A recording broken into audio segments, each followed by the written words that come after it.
The Belgian Grand Prix at Spa-Francorchamps is one of the most exciting races of the Formula One calendar. Spa is one of the most challenging, high-speed and technically demanding circuits. Le Sauce, Eau Rouge, Kemmel Straight, Lake Home have given us some of the most iconic moments over the years. But will this year's race live up to the expectations, or will Mercedes dominate and make it boring? Let's have a look. It's the 7th round of the 2020 championship and is the first race of the third triple header of the season. We are heading into this weekend's race with some major news. All 10 teams have signed the new Concord Agreement covering the championship from 2021 to 2025. And Williams enters a new era, having been sold to an American private investment firm, Darlington Capital, last Friday. And the remainder of the 2020 F1 calendar has been confirmed, with races in Turkey, Bahrain and Abu Dhabi. The weather at Spa is vital and sometimes unpredictable. What effect will the weather conditions have in determining the story of the weekend? For Saturday's FP3 and qualifying sessions, there is a lesser chance of rain, but the maximum temperature is expected to be as cool as 18 degrees. But coming to the most important part of the weekend, the race day, the chance for rain shoots up to 66%, along with a high chance of showers. Temperatures are expected to reach a maximum of only 17 degrees.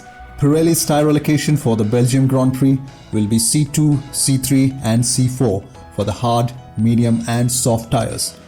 Contrary to what we witnessed in Britain, the challenge for the drivers would be to keep the tyres warm enough. The prospect of rain certainly makes this an interesting race to watch. Mercedes, as you'd expect, are the obvious favourites to win, but you wouldn't bet your house on it. The Silver Arrows haven't won a race here in the last 2 years, and Mercedes boss Toto Wolff admits that Belgium could be a tricky race for them if they haven't got the setup right.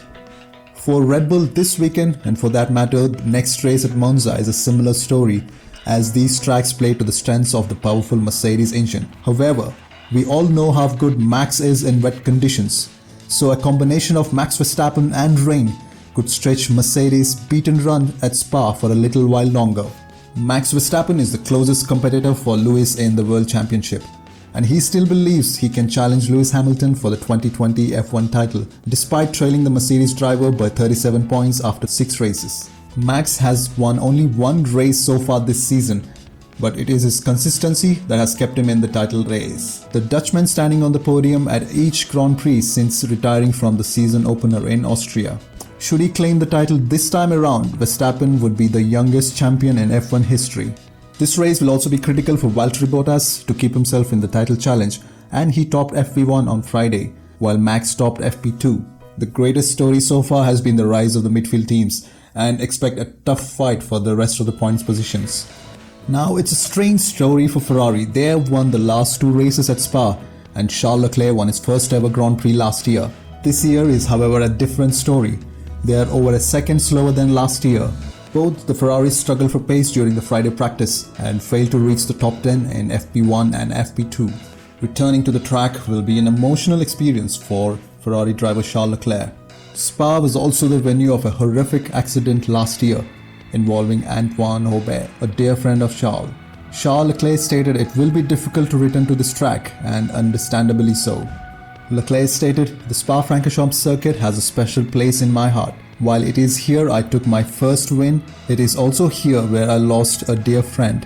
It will be difficult to return to this track, and he will be in our thoughts all weekend. Anthoine will be in all our thoughts, all our memories, and we race this weekend in Anthoine's memory." Here is Leclerc's radio message after his victory last year, dedicating it to his friend Anthoine Hubert.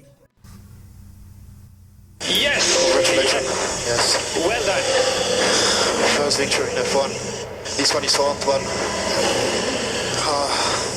It feels good, but yeah, difficult to enjoy on a weekend like this. But thanks for everything, guys. You're the best. A dream come true anyway.